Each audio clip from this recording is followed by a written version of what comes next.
बिस्मिल्लाहिर्रहमानिर्रहीम। आज हम बात करेंगे जी न्यूक्लिक एसिड्स की। डीएनए और आरएनए ये दो शक्लें हैं न्यूक्लिक एसिड्स की, और जब भी हम बात कर रहे होते हैं न्यूक्लिक एसिड्स की तो फ़ौरन जो ज़हन में बात आती है वो ये आती है कि दिस इज़ हेरिडिटरी मटीरियल। यानी ये हेरिडिटरी मटीरियल जो है ये ट्रांसफ़र ऑफ इंफॉर्मेशन के लिए रिस्पॉन्सिबल होता है, जो पेरेंट्स से ऑफस्प्रिंग की तरफ होते हैं। मसलन को बच्चा अपने पेरेंट्स की तरह नज़र आता है, उसकी आदत जो है वो उससे मिलती हैं, तो बेसिकली जो चीज़ रिस्पॉन्सिबल होती है उसके लिए वो यही वाला हेरिडिटरी मटीरियल होता है। और आप अपनी लाइफ के अंदर जितने फंक्शंस जो हैं वो परफॉर्म करते हैं, बॉडी के अंदर जो प्रोटीन्स बन रही होती हैं, ये सारा कुछ इन्फॉर्मेशन की शक्ल में आपके अंदर जो है वो स्टोर होता है, और ये स्टोरेज जो है वो डीएनए की शक्ल में होती है। तो जो न्यूक्लिक एसिड्स हैं, सबसे पहले हिस्टोरिकल अगर हम इसके प्रोस्पेक्ट की बात करें तो जिस बंदे ने इसको आइसोलेट किया, नाम उसका फ्रेडरिक मिशर था 1869 में, और उसने इसको न्यूक्लियन का नाम दिया, और उसने जो इसको आइसोलेट किया था वो 5 सेल के न्यूक्लियाई से किया था। तो चूँकि प्रॉपर्टी वाइज ये एसिडिक बिहेवियर शो कर रहा था, तो दैट्स वाई उसका नाम जो है वो न्यूक्लिक एसिड रख दिया गया।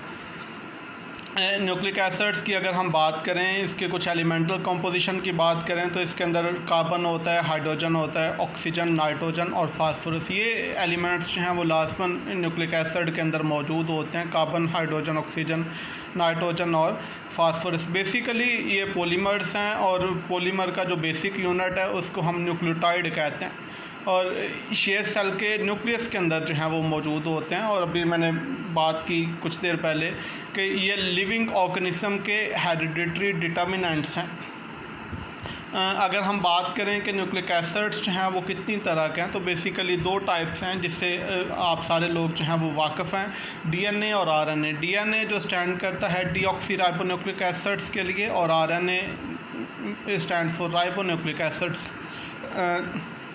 न्यूक्लिक एसिड यूकेरियोटिक सेल के अंदर जो है वो कहाँ पे पाया जाता है, तो डीएनए जो है ये बेसिकली न्यूक्लियस के अंदर पाया जाता है, और इसकी लिटिल अमाउंट जो है वो मौजूद होती है माइटोकॉन्ड्रिया और क्लोरोप्लास्ट के अंदर, जबकि आरएनए जो है ये थ्रू आउट द सेल जो है वो मौजूद होता है। अगर हम कुछ स्ट्रक्चर की बात कर लें न्यूक्लिक एसिड्स की, तो न्यूक्लिक एसिड भी बेसिकली पॉलीन्यूक्लियोटाइड्स हैं, और इसका जो बेसिक स्ट्रक्चरल यूनिट है वो न्यूक्लियोटाइड्स, विच मीन्स के बहुत सारे न्यूक्लियोटाइड्स हैं वो आपस में जुड़ते जाते हैं, जिसके नतीजे में पॉलीन्यूक्लियोटाइड फॉर्म होता है। ये बिल्कुल उसी तरह से जिस तरह से पॉलीसेक्राइड्स मिलते हैं, छोटे छोटे मोनोसेक्राइड्स के मिलने से बनते हैं, या लिपिड्स जो हैं उसके स्ट्रक्चरल यूनिट होता है, या अमीनो एसिड्स के मिलने से प्रोटीन्स बनती हैं। तो इसी तरह से जो न्यूक्लिक एसिड्स हैं बेसिकली ये भी पॉलीमर्स हैं, पॉलीन्यूक्लियोटाइड्स हैं, जिसका बेसिक स्ट्रक्चरल यूनिट है वो न्यूक्लियोटाइड होता है। और अगर हम बात करें कि न्यूक्लियोटाइड जो है ये बेसिकली क्या है, तो न्यूक्लियोटाइड के अंदर 3 यूनिट्स जो हैं वो मौजूद होते हैं। ये 3 यूनिट जो हैं वो कौन कौन से हैं? एक तो फास्फेट ग्रुप है, यानी जो फास्फोरिक एसिड का डेरिवेटिव होगा। शुगर है, ये 2 तरह से हो सकती है, यानी अगर तो ये 5 कार्बन शुगर होती है बेसिकली राइबोस, जिसको हम या डीऑक्सीराइबोस कहते हैं। यानी अगर तो डीएनए है तो उसके अंदर जो शुगर होगी वो डीऑक्सीराइबोस होगी, 5 कार्बन शुगर होगी, और अगर आरएनए है तो उसके अंदर ये शुगर जो है वो राइबोस होगी। और जो तीसरा यूनिट है वो नाइट्रोजनस बेस है। ये बेसिकली 5 नाइट्रोजनस बेसिस होती हैं, यानी एडेनिन, गुआनिन, साइटोसिन, थायामीन और यूरासिल। इसमें जो पहली 4 नाइट्रोजन बेसिस हैं ये डीएनए के अंदर जो हैं वो मौजूद होती हैं, यानी एडेनिन, गुआनिन, साइटोसिन और थायामीन, जबकि आरएनए के अंदर थायमीन की जगह पे जो है वो यूरासिल जो है मौजूद होती है। ये एनर्जी रिच कंपाउंड होते हैं, और जो मेटाबॉलिक प्रोसेस के अंदर जो है ये यूज़ होते हैं। ये केमिकल सिग्नल के तौर पे जो है वो बिहेव करते हैं। बहुत से एंजाइम के ये स्ट्रक्चरल कंपोजिशन जो है उसका हिस्सा होते हैं, एंजाइम को फैक्टर्स का, और मेटाबॉलिक इंटरमीडिएट के तौर पे भी ये रोल जो है वो प्ले करते हैं। यहाँ पे आके अब हम कुछ बात करेंगे कि न्यूक्लियोटाइड जो है इसका स्ट्रक्चर किस तरह का होता है। अभी कुछ देर पहले बात की मैंने कि 3 जो हैं इसमें यूनिट होते हैं बुनियादी तौर पे न्यूक्लियोटाइड के अंदर, यानी ये 3 यूनिट जो हैं वो कौन कौन से हैं? फास्फेट एक यूनिट है, एक यूनिट जो है ये शुगर का है, ये 5 कार्बन शुगर होती है, अभी हमने बात की। अगर तो डीएनए है तो उसके अंदर ये शुगर जो है वो डीऑक्सीराइबोस होगी, और अगर जो है आरएनए है तो उसके अंदर ये शुगर राइबोस होगी। फिर नाइट्रोजनस बेसिस हैं, ये नाइट्रोजन बेसिस जो हैं वो बेसिकली 5 हैं, और इन 5 नाइट्रोजनस बेसिस को भी हम फर्दर क्लासीफाई कर सकते हैं, यानी प्योरीन्स हो सकती हैं और पिरिमिडीन हो सकती हैं। इनके स्ट्रक्चर की अभी थोड़ी देर में हम बात करेंगे।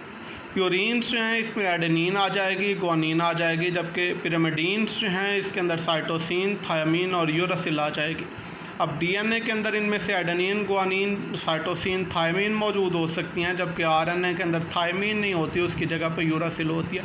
तो बेसिकली यही 3 स्ट्रक्चरल यूनिट जो हैं वो मिलकर न्यूक्लियोटाइड फॉर्म करते हैं, यानी फास्फेट ग्रुप, शुगर और नाइट्रोजनस बेस, ये एक न्यूक्लियोटाइड बन जाएगा। और फिर बहुत सारे न्यूक्लियोटाइड्स जो हैं वो आपस में जुड़ेंगे तो हम पॉलीन्यूक्लियोटाइड जिसको कहेंगे, और वही बेसिकली जो है वो न्यूक्लिक एसिड होता है। अब हम स्टेप बाय स्टेप जो है वो इनको देख लेते हैं, इन कंपोनेंट्स को। तो सबसे पहला जो कंपोनेंट है वो फास्फोरिक एसिड है, जिसको H3PO4 जिसका केमिकल फार्मूला होता है। नीचे इसका स्ट्रक्चर जो है वो आपको बना हुआ नज़र आ रहा है, जिसमें एक पेंटावेलेंट फास्फोरस है जो 5 डिफरेंट ग्रुप्स के साथ जो है वो जुड़ा हुआ है। 3 तरफ से वो मोनोवेलेंट हाइड्रोक्सल ग्रुप के साथ जुड़ा हुआ है, और एक तरफ से जो है वो डाईवेलेंट ऑक्सीजन एटम के साथ जुड़ा हुआ है। मैं रिपीट करता हूँ कि इस स्ट्रक्चर के अंदर बेसिकली एक पेंटावेलेंट जो है वो फास्फोरस है, जो बेसिकली 5 वैलेंसी अपनी पूरी कर रहा है, यानी 3 तरफ से वो मोनोवेलेंट हाइड्रोक्सल ग्रुप के साथ जो है वो जुड़ा हुआ है, और एक तरफ से वो डाईवेलेंट ऑक्सीजन के साथ जुड़ा हुआ है। इस तरह से 5 वैलेंसी जो है वो पूरी हो जाती है फास्फोरस एटम की। तो दिस इज़ फास्फोरिक एसिड, जो एक कंपोनेंट है न्यूक्लिक एसिड का। दूसरा कंपोनेंट अभी हमने बात की कि ये 5 कार्बन शुगर होती है, ये बेसिकली कीटो शुगर होती है। पीछे भी हमने बात की, जब शुगर्स की हम बात कर रहे थे तो तब हमने बात की थी 2 तरह की शुगर्स हो सकती हैं, यानी एल्डो शुगर हो सकती है, कीटो शुगर हो सकती है। तो जो शुगर न्यूक्लिक एसिड्स के अंदर देखने को मिलती है ये बेसिकली 5 कार्बन कीटो शुगर है। 5 कार्बन है तो दैट्स वाई कि हम इसको पेंटोस कहेंगे। और ये शुगर जो है वो कौन सी है, तो अगर तो हम डीएनए की बात करें तो इसके अंदर ये शुगर जो है वो डीऑक्सीराइबोस होगी, और अगर हम बात करें आरएनए की तो उसके अंदर ये शुगर जो है वो राइबोस होगी। तो ये शुगर किस शक्ल में जो है वो मौजूद होती हैं, ये दोनों के अंदर डीएनए और आरएनए के अंदर फ्यूरानोज की शक्ल में जो है ये शुगर्स मौजूद होती हैं। फ्यूरानोज और पायरानोज के ये 2 शक्लें हैं शुगर्स की। जब हम साइक्लिक स्ट्रक्चर की बात कर रहे होते हैं तो जब ये शुगर जो है वो 5 कॉर्नर रिंग्स की शक्ल में मौजूद होती है तो उस टाइम हम इसको जो है वो फ्यूरानोज कह रहे होते हैं। और इसकी कन्फिगरेशन जो है वो क्या होती है, जो एनोमेरिक कार्बन है उसके ऊपर कन्फिगरेशन शुगर्स की जो है वो बीटा कन्फिगरेशन होती है। आप लोगों को बताया कि एनोमेरिक कार्बन के ऊपर कन्फिगरेशन को हम अल्फ़ा और बीटा के अंदर किस तरह से क्लासीफाई करते हैं। ये पीछे जब हम शुगर्स वाली बात कर रहे थे, कार्बोहाइड्रेट्स को पढ़ रहे थे, तो वहाँ पे हमने ये वाली बात की थी। तो ये जो पेंटोज शुगर अब होती है ये एस्टर बनाती है फास्फोरिक एसिड के साथ, और ये जो फिर बॉन्डिंग इसकी होगी फास्फोरिक एसिड के साथ, उस तरह के बॉन्ड को हम फास्फोडाइएस्टर बॉन्ड कहेंगे। मैं रिपीट करता हूँ कि 5 कार्बन शुगर होती है जो 2 शक्लों में हो सकती है, डीएनए के अंदर डीऑक्सीराइबोस और आरएनए के अंदर जो है वो राइबोस, और उसकी कन्फिगरेशन क्या होती है ये हमने बात कर ली। फिर ये वाली जो 5 कार्बन पेंटोज शुगर है ये एस्टर बनाती है, जो दूसरा कंपोनेंट है न्यूक्लिक एसिड का जिसको हम अभी फास्फोरिक एसिड कह रहे थे। ये किस तरह का बॉन्ड फॉर्म करती है, ये फास्फोडाइएस्टर बॉन्ड होता है। अब नाइट्रोजनस बेसिस की बात कर लेते हैं, जो तीसरा स्ट्रक्चरल यूनिट है न्यूक्लिक एसिड का। तो हमने बात की कि जो नाइट्रोजनस बेसिस हैं ये बेसिकली हेट्रोसाइक्लिक कंपाउंड्स होते हैं, और इसकी ये 2 शक्लें होती हैं, 2 टाइप्स होती हैं, यानी कुछ प्योरीन डेरिवेटिव्स हैं, कुछ नाइट्रोजन बेसिस, और कुछ नाइट्रोजन बेसिस जो हैं ये पिरिमिडीन के डेरिवेटिव्स हैं। और ये जो नाइट्रोजन बेस होती है ये जुड़ी हुई होती है शुगर मॉइटी के साथ, किसी कार्बन की हेल्प से शुगर बॉन्ड के अंदर जो है ये मौजूद होती है। जो प्यूरीन्स हैं इसके अंदर कौन कौन सी नाइट्रोजन बेसिस आ जाते हैं, यानी प्यूरीन के डेरिवेटिव्स में एडेनिन आ जाएगी और ग्वानिन आ जाएगी, जबकि पिरिमिडीन के जो डेरिवेटिव्स हैं ये 3 हैं, यूरासिल, थायमीन और साइटोसिन। हमने बात की कि डीएनए के अंदर जो है ये साइटोसिन और थायमीन मौजूद होते हैं, जबकि आरएनए के अंदर इंस्टेड ऑफ थायमीन यूरासिल जो है वो देखने को मिलती है। अब 2 बेसिकली चीज़ें हैं, पहले हम बात करेंगे कि न्यूक्लियोसाइड जो है वो बेसिकली तब बनता है जब नाइट्रोजनस बेस जो है ये जुड़ती है पेंटोज शुगर के साथ। मैं रिपीट करता हूँ कि नाइट्रोजनस बेस जो है जब पेंटोज शुगर के साथ जुड़ती है तो उसके नतीजे में जो स्ट्रक्चर फॉर्म होता है उसको हम कहते हैं न्यूक्लियोसाइड। और फिर ये वाला न्यूक्लियोसाइड जब फास्फेट ग्रुप के साथ जाके जुड़ता है तो देन हम कहते हैं ये न्यूक्लियोटाइड है। मैं इस सारी बात को फिर से एक दफ़ा रिपीट करता हूँ कि नाइट्रोजनस बेस जब जुड़ती है 5 कार्बन शुगर के साथ तो हम कहते हैं ये न्यूक्लियोसाइड है, और न्यूक्लियोसाइड फिर कंबाइन होती है फास्फेट ग्रुप के साथ, हम कहते हैं न्यूक्लियोटाइड है। और बहुत सारे न्यूक्लियोटाइड्स जो हैं वो आपस में पॉलीमर फॉर्म करते हैं जिसको देन हम न्यूक्लिक एसिड कहना स्टार्ट कर देते हैं। तो ये न्यूक्लियोसाइड का एक स्ट्रक्चर जो है वो बना हुआ नज़र आ रहा है आपको, जिसमें बीटा ग्लाइकोसिडिक बॉन्ड जो है वो बना हुआ है। जो शुगर नज़र आ रही है वो डी राइबोज है, और जो नाइट्रोजनस बेस है इसके अंदर साइटोसिन नाइट्रोजनस बेस है जिसमें ग्लाइकोसिडिक बॉन्ड जो है वो बना हुआ नज़र आ रहा है। आप इसमें देखें कि ये नाइट्रोजनस बेस है और ये शुगर है, ये आपस में कंबाइन हुई हुई हैं यहाँ पे इस बॉन्ड के थ्रू। तो ये एक जो है वो न्यूक्लियोसाइड बन गया। तो इसमें जो 2-डीऑक्सी राइबोस है वो जुड़ी हुई है प्यूरीन या पिरामिडीन बेस के साथ जो है वो जुड़ी हुई हो सकती हैं। ये जो हैं वो शुगर दिखाई हुई हैं। पहले हमने बात की कि शुगर्स जो हैं वो दो तरह से हो सकती हैं, राइबोस और डीऑक्सी राइबोस। ये दोनों शुगर्स जो हैं वो फ्यूरानोस की शक्ल में मौजूद होंगी। आप इसमें दोनों शुगर्स पे गौर करें। ये राइबोस शुगर है, यानी ये 5 कार्बन शुगर है जो आम तौर पे राइबोस शुगर होती है, ये बिल्कुल उसी तरह से। लेकिन डीऑक्सी राइबोस में आपको एक जो फ़र्क नज़र आएगा वो ये वाला है कि जो सेकंड कार्बन है, this is carbon number 2 ring का, इसके अंदर जो ऑक्सीजन है वो मिसिंग है। दैट्स वाई कि इसको हम डीऑक्सी राइबोस कहते हैं। तो ये फ़र्क जो है वो आप समझ के रखें कि ये नॉर्मल 5 कार्बन कीटो शुगर है, फ्यूरानोस की शक्ल में मौजूद है जिसको हम राइबोस कह रहे हैं, जबकि डीऑक्सी राइबोस के अंदर जो रिंग का सेकंड कार्बन है उसके अंदर एक ऑक्सीजन जो है वो मिसिंग है। दैट्स वाई कि this is called deoxy ribose.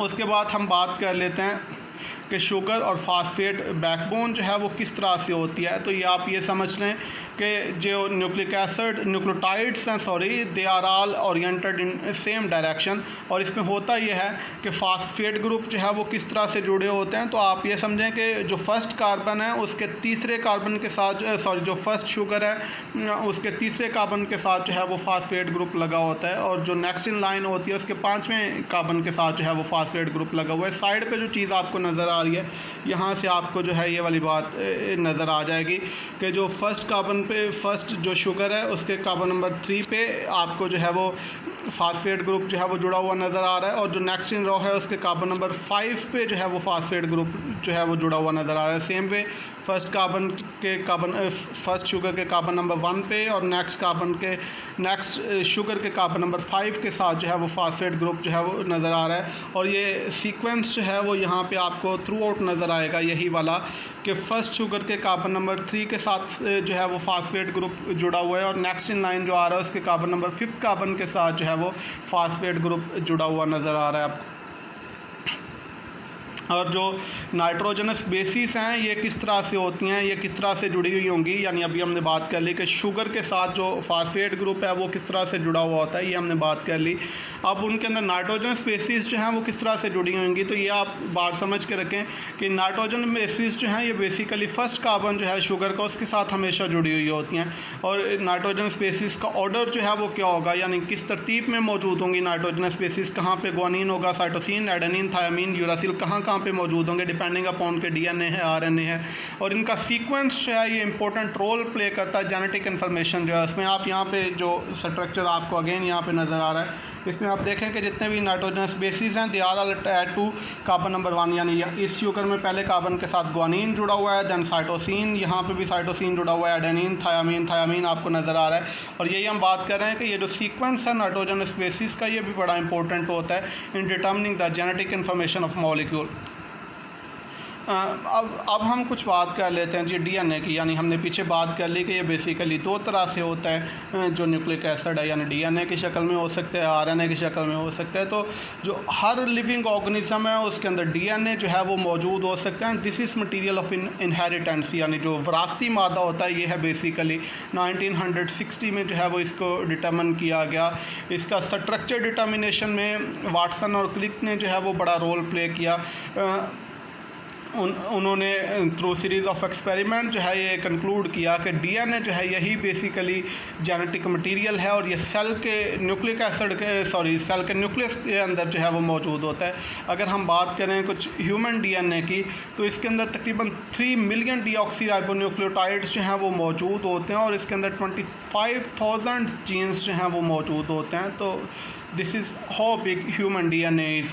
तो जीन्स जो हैं they are stretch of DNA और इसके अंदर यानी बेसिकली रोल क्या होता है कि आपकी बॉडी को फंक्शन परफॉर्म करने के लिए जो प्रोटीन चाहिए होती हैं तो ये उस इंफॉर्मेशन को बेसिकली प्रोटीन के अंदर जो है वो कन्वर्ट करता है, यानी प्रोटीन सिंथेसिस जो होती है बॉडी के अंदर। और ये सारा प्रोसेस जो है जिसको हम ट्रांसलेशन कहते हैं, जिसमें पहले डीएनए से आरएनए फॉर्म होता है जिसको हम ट्रांसक्रिप्शन कहते हैं, दैन डीएनए की सिंथेसिस होती है।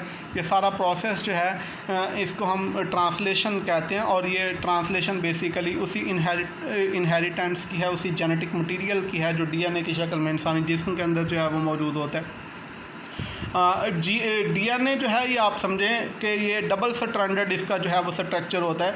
अभी एक से पीछे जहाँ पे हम इस पे सीक्वेंस की बात कर रहे थे शुगर और फास्फेट ग्रुप की और नाइट्रोजन स्पेसीज़ की, तो वहाँ पे आपने एक स्ट्रैंड जो है वो आपको नज़र आया था स्ट्रक्चर वाइज। आप ये समझ लें कि ये एक स्ट्रैंड है डीएनए का जिसके अंदर शुगर्स हैं वो आपको नज़र आ रही हैं, शुगर के साथ जुड़े हुए आपको फास्फेट ग्रुप नज़र आ रहे हैं और दैन आपको नाइट्रोजन स्पेसीज़ हैं वो नज़र आ रही हैं। इसी तरह से ये एक और स्ट्रैंड है बिल्कुल सेम वे उसी तरह से स्ट्रैंड है दूसरी तरफ जो आपको नज़र आ रहा है, यानी इसमें भी शुगर मॉइटीज़ हैं, फास्फेट ग्रुप हैं और नाइट्रोजन स्पेसीज़ हैं। और फिर ये दोनों आपस में जो हैं स्ट्रैंड आपस में जुड़े हुए होते हैं थ्रू हाइड्रोजन बॉन्ड्स। यानी आप यहाँ पे गौर करें कि ये दोनों जो स्ट्रैंड्स अलग-अलग से हैं ये आपस में जुड़े हुए हैं, नाइट्रोजन स्पेसीज़ जो हैं वो आपस में जुड़ी हुई हैं और इनके जुड़ने का तरीका जो है वो हाइड्रोजन बॉन्ड है। अभी थोड़ी देर में हम उसको भी देखते हैं। यानी आप इसमें देखें कि गुआनिन जो है ये साइटोसिन के साथ जो है वो जुड़ी हुई है और हमेशा ही गुआनिन साइटोसिन के साथ जुड़ी हुई नज़र आएगी आपको हमेशा ही किसी डीएनए के अंदर। और एडेनिन जो है वो थायमिन के साथ जुड़ी हुई है, इनके दरमियान 2 हाइड्रोजन बॉन्ड आपको नज़र आ रहे हैं, जबकि साइटोसिन और गुआनिन जो है इसके दरमियान 3 हाइड्रोजन बॉन्ड जो हैं वो नज़र आ रहे हैं। तो बेसिकली डबल स्ट्रैंडेड स्ट्रक्चर होता है साइटोसिन का, जिसमें 2 स्ट्रैंड जो हैं वो नाइट्रोजन स्पेसीज़ की हेल्प से आपस में जो है वो जुड़ी हुई होते हैं, जिसमें गुआनिन और साइटोसिन आपस में जुड़े हुए होते हैं और एडेनिन और थायमिन जो हैं वो आपस में जुड़े हुए होते हैं। और इनके जुड़ने का जो तरीका है वो बेसिकली हाइड्रोजन बॉन्ड है।